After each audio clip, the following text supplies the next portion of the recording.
Radio Retrofuture. Good evening, ladies and gentlemen, and welcome to another episode of Radio Retrofuture. I'm sorry for the delays. We had some difficulties today, but it gave me some chance to work on the new visual setup. I hope you like it. Rupert can't see it, who is with me tonight. Hello. With me is Rupert Bell, writer for the Chap Magazine. How are you doing, Rupert? I'm very well, thank you. Yourself? Oh, I'm doing all right. I had a lovely chat with the people who were already here. So yeah, I got some experimenting done, so that's actually a benefit for today. However, we're here to talk about you and what it's like to be a chap. So let's just get right into it, Rupert. What is a chap?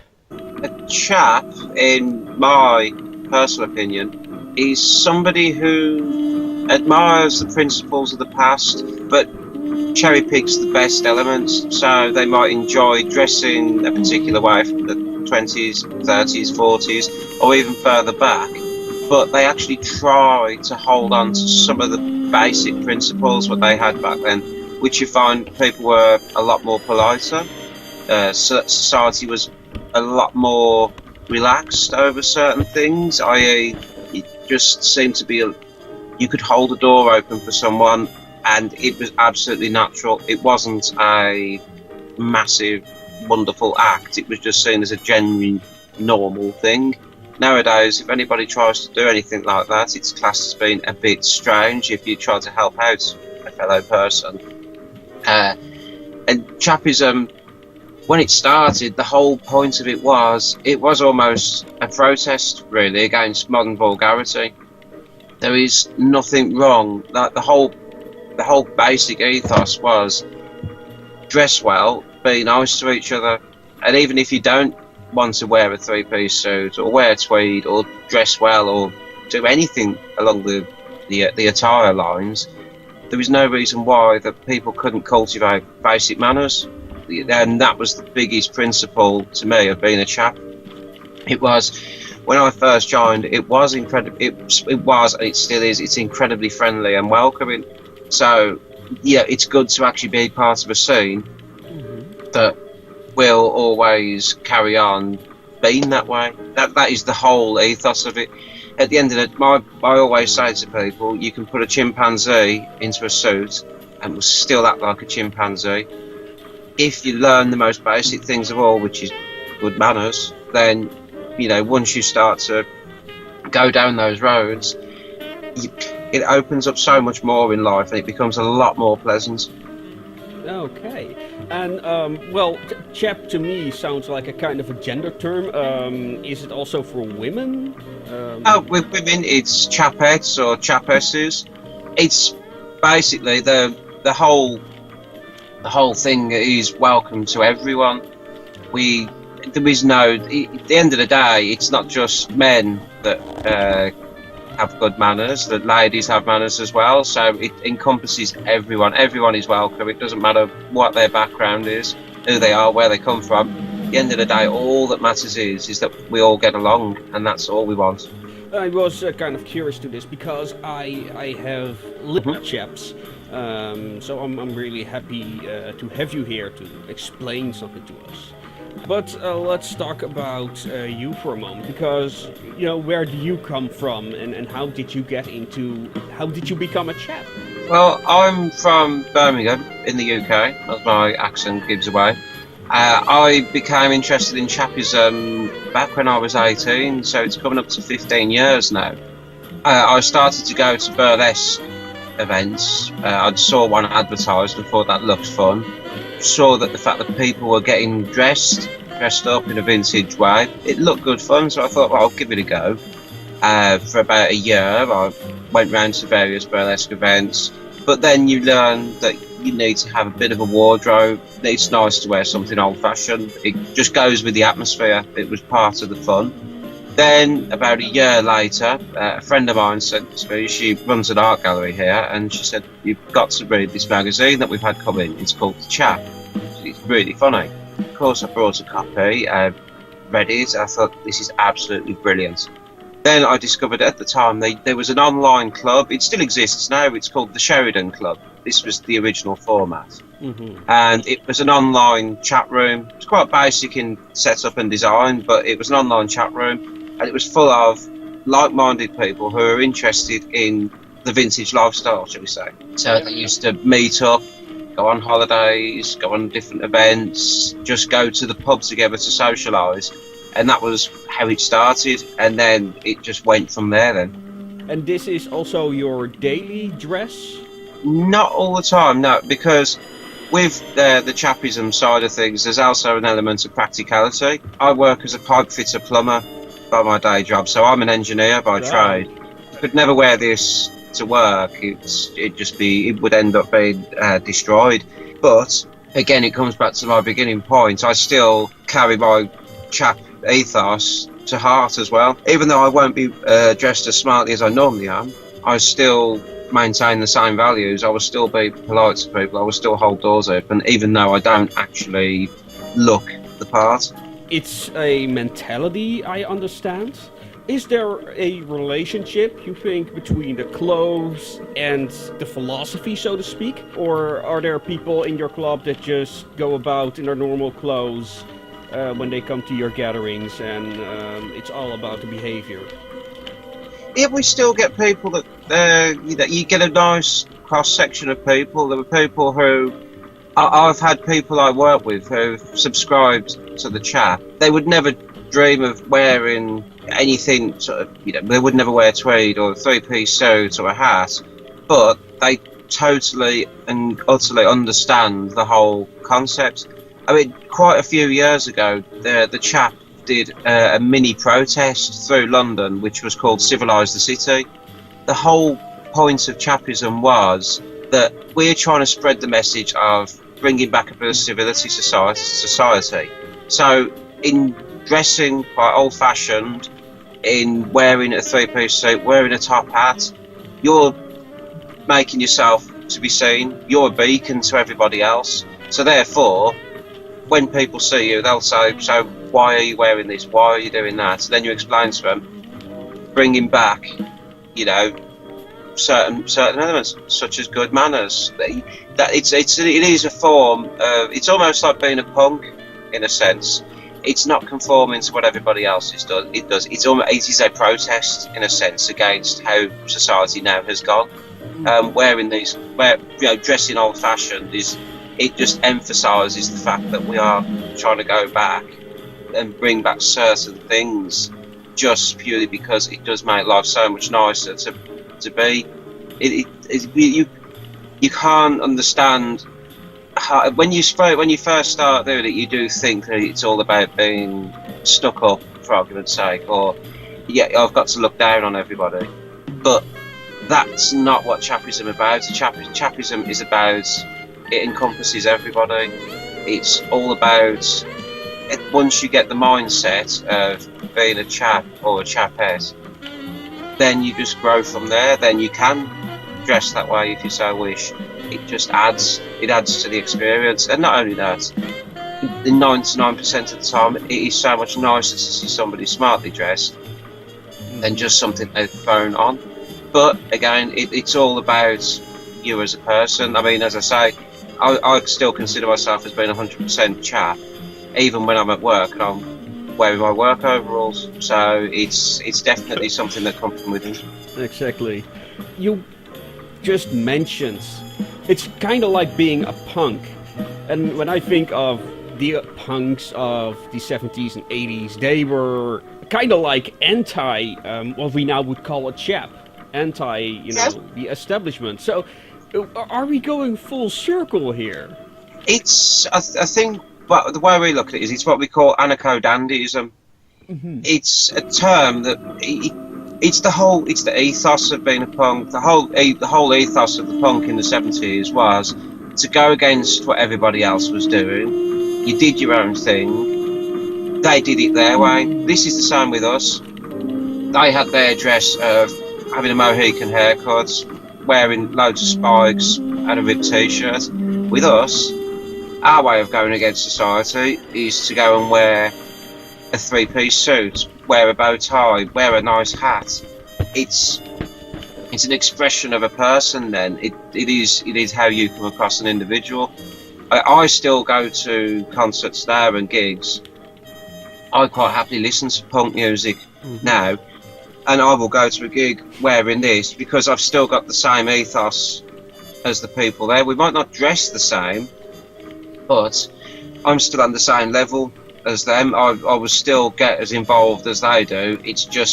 It's almost, I hate the term, but it's what someone would call, it's the same uniform in a sense. Right, yeah. I'm not much of a concert goer, but I went to a psychobilly or rockabilly, I think it was rockabilly concert near me, and it was funny because you had all these rockabillys in their gardener trousers, and I don't know what the name is in English, and wooden shoes, believe it or not. Pipe shoes and things like that, yeah. Yeah. So, I think there were also some chap-like people there as well. So that's kind of funny how those two cultures mix so well. That's it. I mean, you find if you were to say, go to a chap event and say, pick 5 people at random and say to them, before you became a chap, what was your background? Say, but what was your musical interest? Were you a punk? Were you a rocker? Were you a goth? And you tend to find that most of them actually came from an alternative background like that. I know several people who are goths. I know people who are into the same sort of music, so they've been punks in their period. Yeah, and you get people who have been heavily into dance music, and they're old ravers. But it's the whole counterculture experience of doing something that they enjoy. The fact that whatever their era was, that would have been the punk of that generation. So whether they were a punk in the 70s, or whether they were a goth in the 80s, or whether they were going to raves in the 90s, it's still the similar ethos of going against what everybody else is doing and doing your own thing. Correct. Let's talk a little bit about Dandism, because I think you are the right person to ask this. What is Dandism, and how does this relate to being a chap, or being a steampunk for that matter? Yeah, no, they both go hand in hand, really. The whole thing with Dandism is, whereas being a chap, it is possible to dress down, but still dress smart, if that makes sense. Yeah. With being a dandy, it's all about the flamboyance. It's about going all out and being that little bit more eccentric and flamboyant than everybody else does. So you will do something that makes you stand out from everybody in your crowd. I mean, a good example of a dandy would be somebody such as Sebastian Horsley, the artist who is classed as pretty much the godfather of dandyism in the modern age. Going back, it would be classed as Beau Brummel. But for a modern example, someone like Sebastian Horsley, he used to wear the most outlandish, lavish suits. He did whatever he liked, and he always made sure that all eyes were on him when he entered the room, because that's the whole ethos of being a dandy. You are the peacock, as it were. The same principle can be applied to being a steampunk, as you will find that people that will just be a little bit more, you'll still stand out, but they'll be a little bit more dressed down, almost in the same sense as with the chap. It's being casual. Like, I consider what I wear now as being casual. But if you really wanted to, you can go all out flamboyant, and when you enter a room, people will go, wow, have you seen him over there? Have you seen her? Have you seen what they are wearing? That's, to me, what a dandy is, and that's the whole movement of dandyism, is people, they just bring that element of either colour, or they just bring that element of flamboyance. It's an extravagance of a person, either in dress or in their persona, their attitude. So, whereas the chap dresses smart but stylish, the dandy is just eccentric. Yeah, they could say that. I mean, the good thing is with the chap, it's a nice combination of the two. You find that people enjoy.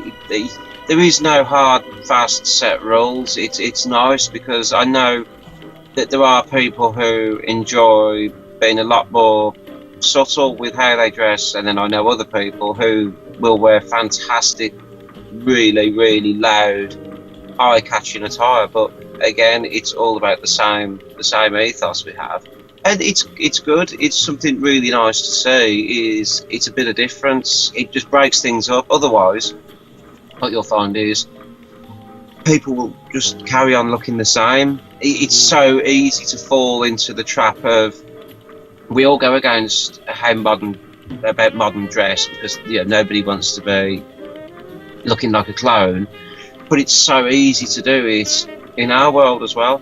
It's so easy to have copies of people wearing exactly the same thing. So a dandy is a good example of somebody really trying to put their own little stamp on it, because then it makes them that little bit more unique. Mm-hmm. That's the one thing you can do being a dandy, is you're putting your own unique stamp on it. And as I said, I can imagine it's the same with the steampunk world.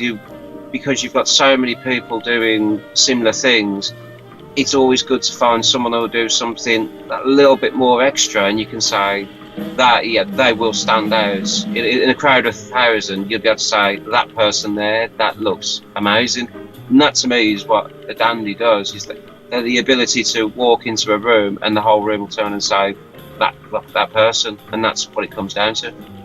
Yeah, it's funny to hear all the similarities in values that you talked about. You see that a lot, and we had a panel on this. We do the Anachronistic Society, and there we talked a lot about the same values, and then how steampunk tries to bring those back in their own way.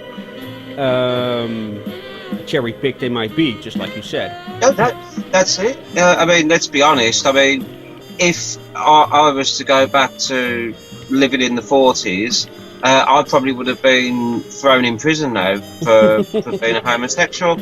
Oh. So it's in much the same sense as if, for argument's sake, when I wear my Victorian attire, really, I shouldn't be wearing a top hat and a frock coat, because I would be lucky if I was living in a slum somewhere because of my job role and my wealth. Mm-hmm. So we do definitely cherry pick all the best parts. But again, you cherry pick all the best parts, but as you rightly say, you still have one common thread that runs through the whole thing and through both scenes as well. It's always good to have one common thread that everyone can relate to. Okay. It was funny because I wasn't sure if it was you who wrote that or someone else I talked to in preparation for this interview. But some people want to keep a clear border between steampunk and Chapism. Mm-hmm. Is that true? And why is that? Do you know that? Sadly, you will get it on every scene you go to. You will find people that you've got the hardcore purists who want to keep things absolutely perfect, and nothing can come into that scene because it's classed as, it'll be watering it down.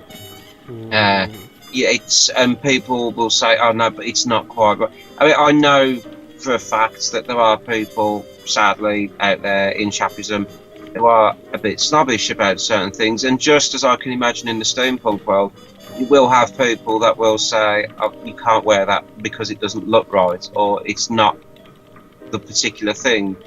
But I think genuinely, I'd probably be saying 99% of the time, people are happy to have integration, and after all, it keeps things good, because if we didn't have this interaction, let's say for example, we didn't have this interaction between steampunks and chaps, it would be two completely separate organisms, and eventually they would both die out, because steampunk wouldn't be able to think, I mean, you can imagine when someone started and they said, you know what would be a really good idea is, why don't we start wearing a top hat?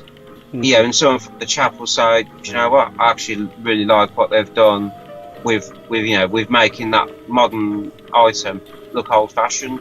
So that's why it's good to have this crossover, and a lot of people don't appreciate, in fact, how many similarities there are between the two. But as I say, it's the same as every scene. You will find that there are one or two people who don't like the idea that we can cross-pollinate different ideas, and that's what keeps things good fun then, because as I say, if you keep a scene as being one specific thing and just keeping it the same, eventually it'll just die, and it's nobody wants that. It's good to keep things alive and keep a bit of variety in there. Yeah, my thoughts exactly on the topic. Yes, of course, we have similar discussions. But what do you write about in the Chap? Well, I'm Mr. Bell the Butler. I'm the in-house agony aunt, as it were. So if people have problems with what to wear for a wedding day, or they're going to a sports event, or they might be going fishing, for argument's sake, or they've got friends coming round for dinner, how do you lay a table properly? They write to me with the questions, and then I answer them. It is literally, I am the Jeeves of the Chap world in that sense. So I could never be as good as the PG Roadhouse Jeeves, but I'll certainly try. But that is basically my role. Is I am the gentleman's gentleman agony aunt. Okay. Yeah, interesting function. We don't have those yet, unfortunately. It would be nice, but who knows? Maybe it's good for people, because you find that I will get emails and letters from people who are just coming into the Chapism scene, for argument's sake, and they'll say, do I need to go out and spend £1 million on a suit? And you do say to them, no, you don't. You can, if you've got the budget to, then fantastic, go for it. If you haven't got the budget for it, it doesn't matter, because you can still go and look good for a fraction of the cost. And again, I always say in all of my, you'll find a lot of the time in my excuse me, in my writings, is the fact I will always say to people at the end of the day, remember why you're doing it, and remember that anybody can go and wear a suit. Have you got manners and the right way to wear it? You can go and meet someone in a tracksuit off the street, and they'll be incredibly polite, really friendly. When people actually come across people like that, they do think actually it is something that comes from within, and then the clothes just follow. This is my personal view. Let's talk a little bit about how the Chap community comes together. You already mentioned they have just evenings out in the local pub, as I understand it. Do they also have larger gatherings? Well, really, what happened was with the Chap, the big events that they do something called the Chap Olympiad, which is our version of the Chap Olympics. It was created by two of the writers, Nathaniel and Torquil, many years ago, and they came up with the whole concept of doing the Chap Olympiad, which was basically a send-up of the Olympics. It would be more about a case of being as unsporty as possible, but still with the same concept. But at the very beginning, the Sheridan Club, which I mentioned, that was the online group, and it eventually evolved into something which is now called the New Sheridan Club, and it's slightly separate from the Chap. It's an offshoot, as we mentioned about scenes becoming stagnant. If it had just stayed as the Chap and an online club, chances are I probably wouldn't be friends with half the people I know. Exactly. I know I wouldn't. And New Sheridan Club, it evolved from the Sheridan Club into something where we go out hunting in Oxford, for example, on St George's Day. We'll have normally most Christmases, either just before or just after, we'll go and rent a country house somewhere and have a country weekend and do a traditional Christmas. We go out to the theatre. We'll go out just for picnics, and it is a very, very social social community, and it's nice because you can really get out there and meet new people, and you'll come across people from so many different walks of life by going to these events that you'll be surprised that 1 minute you can be talking to somebody who is a genuine lord and from landed gentry, and then the next minute you can be talking to somebody like myself who's a heating engineer from Birmingham. But it's the whole thing of where we all just do mix and integrate at these little events. Whether it's from 3 or 4 of you have gone out to the theatre, or whether, as in the case of the Chap Olympiad, where there's 200 or 300 people in a square, that's the sort of things that we do. Okay. Yeah, well, I kind of asked because, like, Steampunk has a number of traditions, games, like teapot racing, tea dueling, scavenger hunts. There is, I think, also flamingo cricket is growing. So yeah, maybe it's interesting to have an exchange panel on that at one time. That's it. I mean, but then again, it's, as I say, you can see the definite similarities between sort of both scenes there, which is good. It's nice to have that sort of crossbreeding, I suppose, a bit of cross-pollination, for the want of a better term, because the similar thing there with the tea dueling and that sort of thing, that's obviously being influenced by something, which might, I'm not saying it has, but you can see a similarity between something like that, what we might do at, say, a Chap Olympiad, and then there's something that we might say, well, actually that's Butler, and we'll borrow that from the steampunk community. So it's nice to see and learn that we do actually cross over quite a few times. How big do you figure the community of Chaps is? Is it a worldwide thing? If you looked at the basic Chap readership, it is worldwide. It is massive. I've had letters from people all over the world. If you look at the membership of things such as the New Sheridan Club, I know members that live in Norway, America, Las Vegas, Japan, New Zealand. It is literally every corner of the globe that you can think of. We've got there's somebody out there who's flying the flag for Chapism and anarcho-dandyism somewhere. It doesn't matter how remote, there will be somebody out there. Okay, what was the most unlikely place you got a message from? We've had, I'm trying to think now, I've had one from somebody who was in South Africa, which I wasn't, because normally we find that you find most of our questions come from people in the UK, or very occasionally it's the US, but I've had them from South Africa. I've got several friends who live in New Zealand, and it's quite a healthy scene in New Zealand, which I didn't know about until probably 6 years ago. I didn't realise quite how big it is in somewhere such as New Zealand, which normally you would never really think of as being somewhere like that. It's same goes for steampunk, by the way. Yeah, no, that's it. You find that it's everywhere, and it's good when you can go somewhere completely out of the way. You think, no, I'm never going to find somebody like, with a similar interest. Then all of a sudden you find that they've got an absolutely massive community going on. It's really, as I can imagine with yourself, it's one of those things that every day you'll find somebody will turn and say, I'm from such and such a place, and you think, it's even reached there now as well, which is quite interesting. You talked a lot about how it's a reactionary movement in a sense. Would you also say there are a lot of pop culture influences on Chapism? Like, is there a mainstream thing that really influenced the way how Chaps dress? I'd certainly say so. A lot of people get influenced by the old BBC. I mean, if you look at a lot of old BBC comedies, that sort of thing, or old films, you can really see, where people would get a lot of influence. I mean, Jeeves and Wooster is the biggest possible example. Everything they had in that is absolutely perfect. You can watch that, and you could sit there and plan an entire wardrobe quite easily.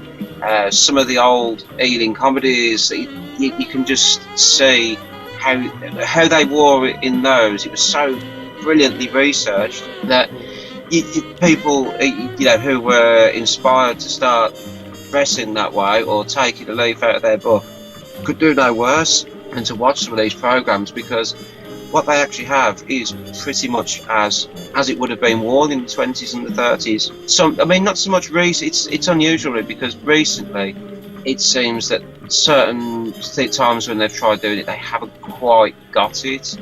And it probably boils down to back in the 60s and the 70s, they still had the original clothing left over from when they were using it in the 40s and the 30s, which would have been normal. Mm-hmm. So I think a lot of it comes down to now is A, research, and B, it's so hard to find the right stuff. So, but yeah, definitely there is certain elements you can pull from modern culture and TV shows like that, which do help. The Chap, is it a digital magazine or is it a physical one? It's digital and physical. We have you can watch. We're on Twitter, Facebook. You can get the e-newsletters. You can physically go out and buy a copy of the magazine. We've got books where we've done cooking for Chaps. We've got a book on drinking. Yeah. I love the title of the book. What was it again? Which one, Cooking for Chaps? No, the one about booze. Oh, okay, I've lost my train of thought. I can't think which one it's called now. I think it might be called Drinking for Chaps. There's been several old books as well. We did there was one that Gustav Temple, the founder of the Chap, the godfather Chap as it were. It was Around the World in 80 Martinis, which was a really clever parody spoof of going around the world on an extreme budget, but it was really strange and fun and surreal, so that's certainly one to look out for in the future. Yeah, Drinking for Chaps, How to Choose One's Booze. That's it. That's it. It's simple to the point. Last question before we move on to the last subject. Are there any particular famous people that identify as Chaps? That's a good question. We had people who we've interviewed for the book. The chap who normally does all our interviewing is Michael Atazatri, and we've interviewed a lot of people from the past who really get the whole idea of what the Chap is about. For instance, Sir Patrick Moore, the astronomer, we interviewed him not long before he passed away. It's Brian Blessed. We'd class him as being, he is definitely a Chap. It's the people that modern media, I suppose, would class as being eccentric or out there. That they're the ones that we definitely relate to. Yeah, I mean, you would be surprised at how many people have said that they read it. I know we've appeared on. I don't know if you know the program. Have I Got News for You? We've appeared on that, which was quite interesting. So it's somebody there must have known about the whole Chap magazine. So it would be interesting one day to actually find out who does read it. Right. Who's the guy that presented Top Gear for a very long time? I think. Jeremy Clarkson. Yeah. Doesn't he identify as a Chap? I don't know if he does personally. I would say he's probably one of the more awkward, because occasionally we do have people that will post up in one of the forums on Facebook and say, "Is this person Chap?" I would say he is to a degree, but ultimately I probably wouldn't say he was, because he can be a bit too rude and a bit too sarcastic, and sometimes he just has this ability to say what he doesn't think what comes out of his mouth. So it's the only problem. It's sometimes some of the it's that you do think they would be absolutely perfect for what we aim for, but in reality they're not. They sort of fall just at the last hurdle. It'll be something that just makes you think, that's not the sort of thing that I'd want to hear or say. Right. Or he pushes the fringes of acceptable behavior within the community somewhat. That's it. He's the sort of person that would go up to you can imagine him seeing somebody from either one of our scenes, and he would say something. Yeah, it might not intentionally be derogatory, but he would say something, and it would be a case of you haven't really sold yourself too well there in doing that. Right. Do you also want to talk a little bit about modern iterations of classical, well, no, not classical music, but older music genres? Yeah. Do you have a particular interest in music? I do like me. I'm a big music fan. I will listen to practically anything, but it's a bit of an irony, really, because people always assume that the moment that you become involved in anything chap or vintage, that you instantly love all the music of the 20s and the 30s, and it's all sort of Charleston and jazz, and you'll never listen to anything else other than that. But the irony of it is, I'm not actually a massive fan of it. I would quite happily sit there and listen to. I would rather listen to some. I don't. One of my favourite genres is power electronics, which is basically harsh noise. I would quite happily rather sit and listen to a black metal band than sit and listen to George Formby. It's horrific, to say the least. But I know plenty of people out there on the scene that would disagree with me and say, no, it's fantastic. But I mean, with some of the modern rehash of it, some of it's got. I mean, I was a bit of a. I mean, I got the idea of electro swing, which was, to put a slightly more dancey beat over a traditional 1920s style, and the format. But then I'm not a fan of where people they'll take a modern record and then sing it in a sort of 20s 30s jazz style. It's almost a little bit lazy to a degree, and so I'll be quite brutally honest. I find some of it's absolutely terrible, and they do. I mean, don't get me wrong. I've heard people doing covers of other people's records, and they'll be better than the original, or the original will be, not even, it's in another league compared to their attempts. And I've heard reworkings of people's music doing it in different styles, and I think the only trouble is with doing things in trying to do modern songs in a vintage style, is it just doesn't quite fit. There's a reason why that particular record was done how it was and when it was. It's because it fits that era. Right. And I've heard recently, I heard a version of the Nirvana record, Covers You Are, and yeah, that's got its own, that is how it is, but someone had done a 1920s jazz swing version of it, and it was quite painful. There are people who do parodies of it really good, such as, let me think, people like Frank Sinatra, Max Raab, people like that who just parody it that little bit, or I think his name is Richard Chism. They just parody it, so it actually becomes quite funny. It's not as serious and as quite what I call po-faced as what some of these people do. And because at the end of the day, it's supposed to be good fun, and they just make it so painful to sit and listen to. It's horrible.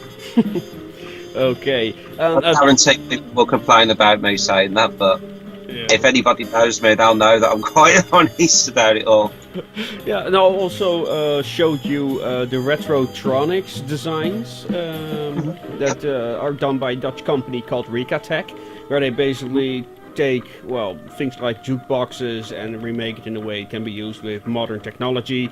But they also have music stations that has actually cassette players, old record players. I mean, I think it's great because it's a nice little integration of things. I mean, it's, when you think about it, I'm a supporter of what people call dead technology. I love it. I mean, from what you can see back the two shelves there, and there's a shelf behind me and a cupboard full. I collect VHS. Right. And laser. Wow. Also Betamax? Yeah. Sorry? Betamax as well? And I've got Betamax as well. I've got Laserdisc, Betamax, VHS, I collect those formats. Yes, they are classed as being dead formats, but they're fantastic technology. The stuff on those tapes that isn't available on DVD, it isn't available to download, and it's good when people such as this company, they're reviving it in a modern way. For example, the gramophones, it's brilliant because that means people now will develop an interest in having 78s, a cassette player. It's brilliant because it'll bring, hopefully it'll bring cassettes. And cassettes have been rumoured to be coming, but I listen to a lot of bands that only released on cassette. Because it works out cheaper in terms of production costs and actually getting the release out there. You can do it pretty much DIY from home, how they used to. And secondly, it makes it so much harder for people to pirate and then put up online because it's a lot of effort.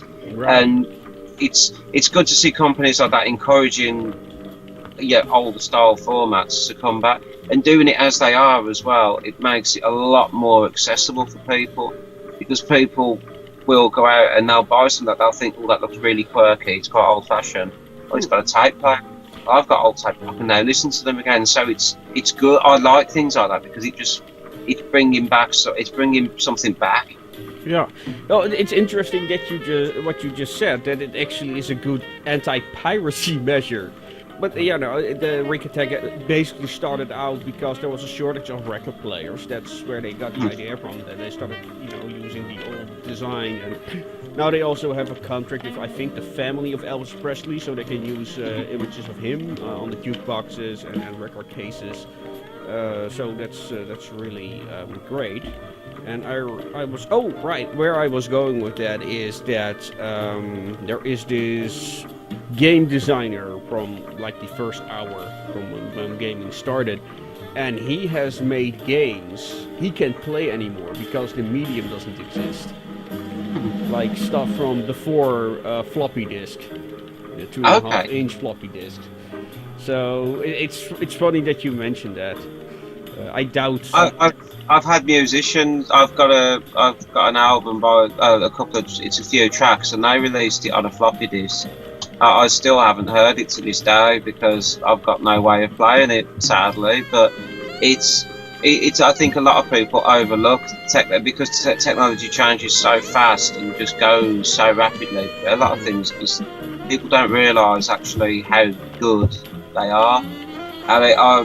Recently we were watching me and my brother, we were watching a VHS and my father came in and said, "Oh, what DVD is this?" There's no videos. Oh, right. Well, it's just the quality looks absolutely brilliant on it. The quality was just as good as any DVD or Blu-ray, and once it's going through a high definition television, everything just gets improved anyway. And I think people overlook technology sometimes. They think, oh, because this is new, it's better. And it doesn't always work like that. Yeah, well, what we have, Steampunk being quite technology oriented is, we have kids asking us how this phone works, with the wheel, because they've never seen that before. Yeah, that's it. So that's the thing we get. But we have already reached the 45-minute mark. So is there anything you want to talk about before we go to the final word? I'm trying to think about it. I suppose the only thing I could really say is if people are interested in what the Chap or the New Sheridan Club have got to offer, please feel free to get in touch with the New Sheridan Club. Is quite easily to find online and on Facebook, and much the same as the Chap. It's literally, if you can go to any decent sized magazine book retailer and they will stock it, or go to somewhere that's alternative. Go to an alternative shop and you'll find that they also sell it. It comes back full circle to the whole counterculture thing, where the Chap will be stocked in tattooists, for argument's sake, or it'll be stocked in somewhere that sells records or an art gallery. It's a whole circle. before we sign off, for people who are interested in any of the subjects that we discussed tonight, when it comes to old technology, we have an interview with Brad Steen King. He also experiments with wax cylinders, and he also is active in the automata. So if you're interested in old technology like that, please look up that interview.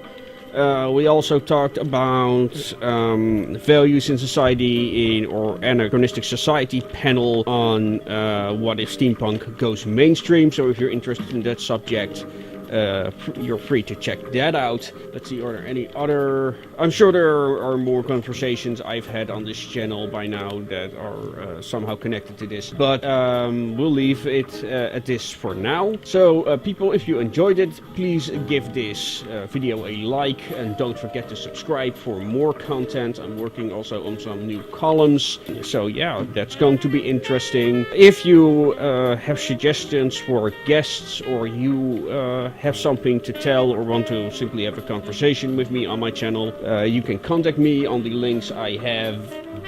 Which way should I be pointing at? No, that way. Where I'm pointing at now. Check those links out. Yeah, and for everything else, people, thank you for watching. Thank you, Rupert, for being here and telling us about the Chap culture. Also, of course, check out the Chap Magazine and the new Sheraton Club. Links will be down here in the description. And as always, make it your way. Good night.